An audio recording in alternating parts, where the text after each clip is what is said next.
Buenos días, estamos en Radio Colectivo Peseta y hoy vamos a hacerle una entrevista a Julia.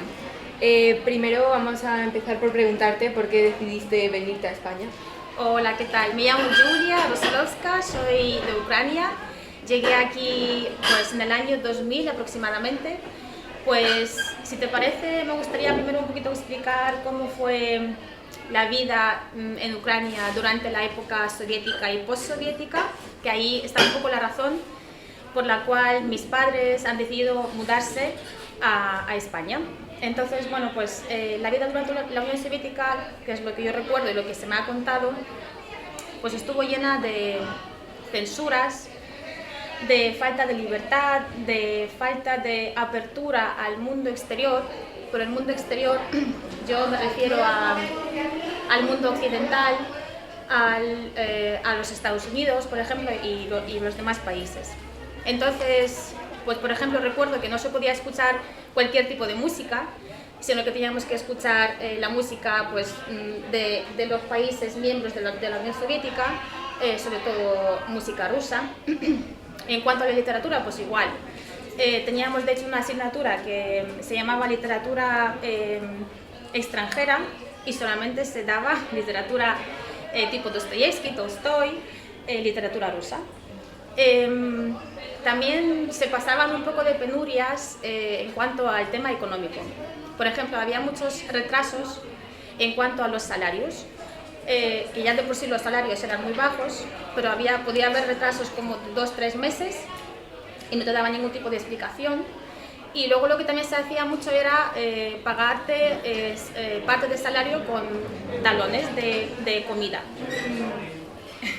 que eran como tickets de comida, que tú podías ir al supermercado y podías comprar pues 1 kilo de arroz, 1 kilo de macarrones, 1 kilo de patatas por aquellos talones o tickets que se llamaban así.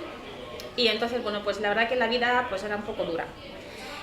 Entonces, cuando se independizó Ucrania en el 91, pues claro, la gente empezó a abrirse al mundo exterior, a Europa, a América, al occidente. Y claro, la gente empezó a viajar, se empezaron a abrir los visados al exterior, que era algo que desconocíamos. Se empezó a hacer como una especie de inmigración hacia el exterior. Muchísima gente empezó a salir, mucha gente joven, mucha mano de obra. Y entonces, pues justo pilló la época cuando mis padres decidieron también probar una vida en el extranjero. En cuanto a la economía estuvo mejor, en cuanto al estilo de vida estuvo mejor también, en cuanto a la libertad de expresión también se vivía mucho mejor aquí. En principio mis padres vinieron para probar un año e iban a volver, a regresar, pero luego han visto que les ha gustado aquí, han comparado y nos han traído a mí y a mi hermana y nos hemos quedado y hasta ahora, y la verdad que no me arrepiento de nada. ¿Y tú crees cómo crees que habría sido tu vida si te hubieses quedado en Ucrania? Pues, a ver, mi vida hubiese, por supuesto, ahora con lo de la guerra, hubiese sido pues una tragedia, yo creo, claro. Que si no hubiese pasado la guerra, mi vida hubiese estado bien, creo, porque yo crecí en una familia de profesores, mis abuelos eran profesores, mis padres eran ingenieros químicos, entonces, bueno, pues en cuanto al nivel de vida, en cuanto al tema laboral, pues creo que hubiésemos estado bien. Pero claro, la guerra no entiende de clase media o de clase baja o de tu situación social, por lo tanto, claro, ahora mismo pues me alegro mucho de no estar ahí y siento con la gente que está ahí. ¿Crees que la guerra les pilló por sorpresa o ya lo sabían? Claro, existen de hecho varias teorías. Unas que dicen que sí, que se olía un poco una posible invasión, pero es verdad que una invasión no a ese nivel. A un nivel de pues quizás solamente alguna parte del este, Crimea o algo así, pero no lo que pasó el primer día de guerra, que fue una invasión, bueno, un ataque, mejor dicho, a nivel completo, porque se atacó por todas las ciudades hasta la parte oeste, que es de donde provengo yo. Entonces, claro, luego hay también teoría que dice que no, que se desconocía, pero lo que sí que puedo decir con mucha certeza es que la sociedad, la gente normal desconocía eso. Si se conocía en las capas pues, más políticas, el presidente y quizás algunos políticos más prestigiosos. Pero lo que es la gente normal, que es lo que suele pasar, desconocía. Por lo tanto, y por eso mismo creo que había un éxodo espontáneo de que tanta gente cogía el coche con el primer misil que se lanzaba y se escapaba del país. ¿Y cómo es la vida de los que se han quedado? La vida de los que se han quedado, pues, a ver, yo es verdad que no lo viví en persona, pero tengo ahí mi abuela, que es la, digamos, más cercana que tengo a mí, que es la que me cuenta cosas un poco como lo está viviendo. Luego tengo primos, tíos, tías y familiares de ese tipo. Tengo excompañeros de clase con los que mantengo contacto por redes sociales, por teléfono. Y bueno, pues lo que me cuentan es que se vive pues en miedo constante de que no sabes qué pasará contigo al día siguiente. Bueno, me estoy emocionando ya. Sobre todo por los niños. Gente que tiene niños no sabe cuál será el futuro de sus niños. Perdón. Aunque por el otro lado es verdad que la gente ya se acostumbró a escuchar las sirenas constantemente y a meterse en refugio. Entonces, pues muy duro. Perdón. ¿Y cuál crees que es la diferencia entre los que viven en la parte invadida y los que no? Pues obviamente hay mucha diferencia, porque la gente que vive en la parte invadida pues está pasando muchas penurias, desde la falta de alimentos que no les llegan, falta de medicación que tampoco les llegan, aunque es verdad que todo Occidente está mandando un montonazo de ayudas. No les llega porque al final hay muchísimos cortes en las fronteras, muchísimos boicots y es muy difícil que les lleguen alimentos y algo tan sencillo como un paracetamol. Luego, por supuesto, que viven en miedo constante, en pánico constante de qué pasará mañana. Es caro vivir al día, de si sobreviviré o no sobreviviré.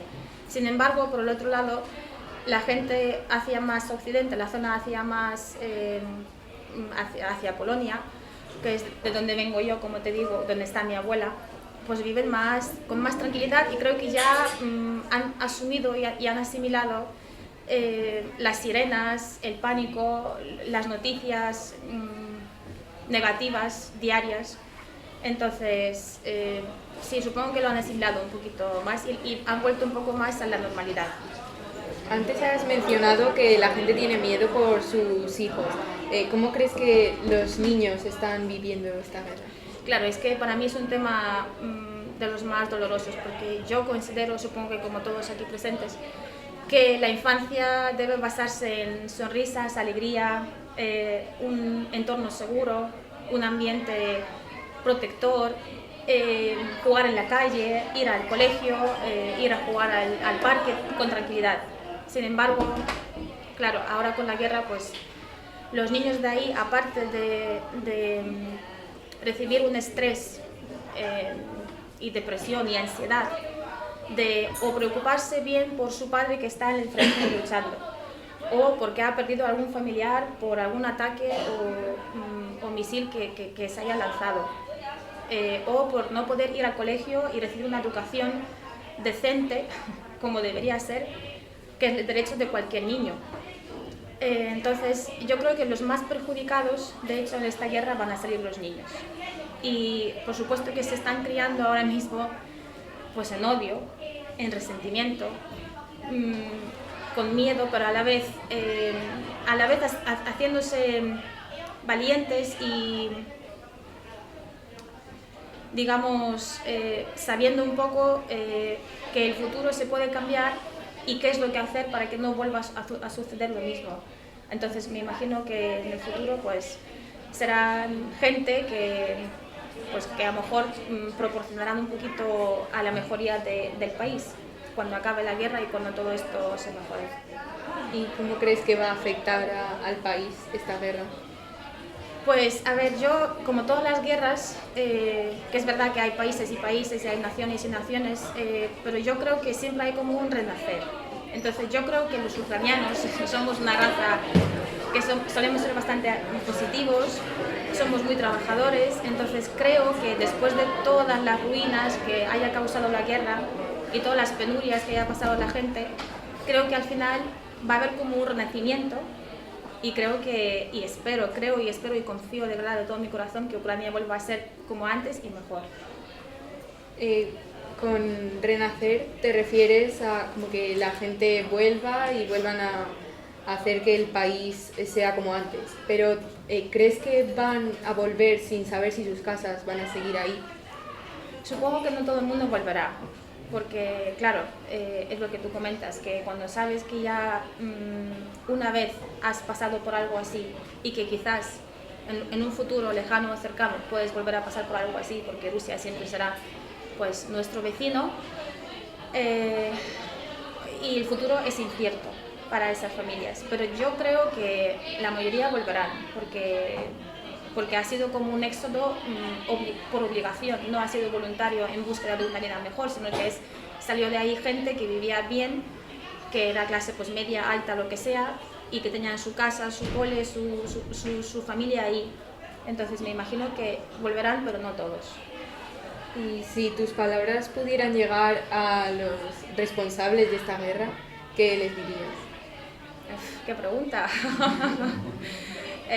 Pues a ver, intentando ser diplomática, diría que por favor empaticen con las familias, pero por los dos bandos, porque está muriendo gente inocente de manera innecesaria, las madres se quedan viudas también de manera innecesaria, los niños se quedan sin padres o se quedan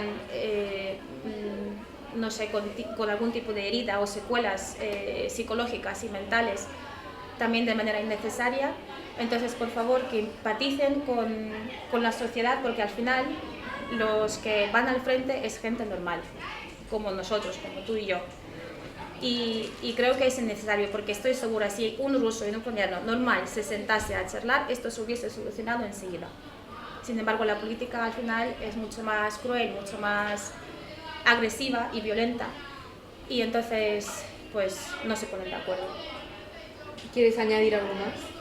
Sí, dar las gracias al colegio por haber hecho este tipo de iniciativa, porque al final es bonito poder expresar pues mi vivencia, mi experiencia, aunque yo tampoco he vivido la guerra, como os digo, en primera persona, y doy gracias por ello, que estoy aquí ahora mismo, pero siento el dolor de mis compatriotas, de mis familiares que están ahí, que lo están pasando muy mal, así que está bien concienciar a veces a la población.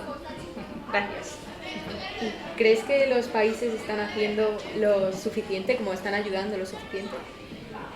Sí, mi respuesta aquí es un poco quizás ambigua, porque es verdad que yo hablando con la gente de ahí, claro, los ucranianos lo que desean es que esto pare ya. Entonces desean que, claro, que entre NATO, que venza a los rusos y que los eche. Pero claro, si se hiciera una cosa así, pues lo que hubiese pasado hubiese sido Tercera Guerra Mundial, porque hubiese entrado NATO y hubiese entrado también China, hubiese entrado Irán, hubiese entrado Siria, hubiese entrado India y otros aliados de Rusia. Entonces, claro, viviéndolo así desde fuera, pues creo que se está haciendo muchísimo, no sé si lo suficiente, pero muchísimo, con todo el voluntariado.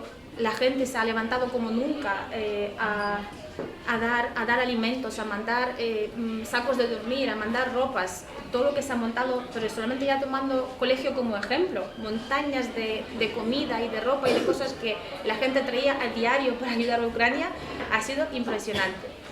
Y por supuesto que eso se agradece desde el alma. Suficiente, no lo sé, pero se hace muchísimo.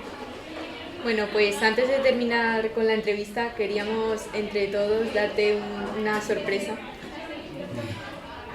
Ay, por favor, me vais a hacer llorar más. Qué bonito, gracias. Ay, gracias, por favor. Qué bonito, me estoy temblando. Bueno, lo enseño. Muy bonito. Muy bonito. Lo voy a colgar en mi casa. Muchas gracias. Bueno.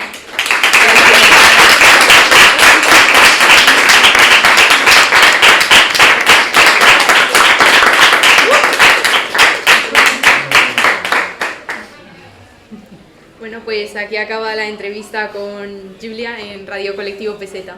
Muchas gracias. Gracias.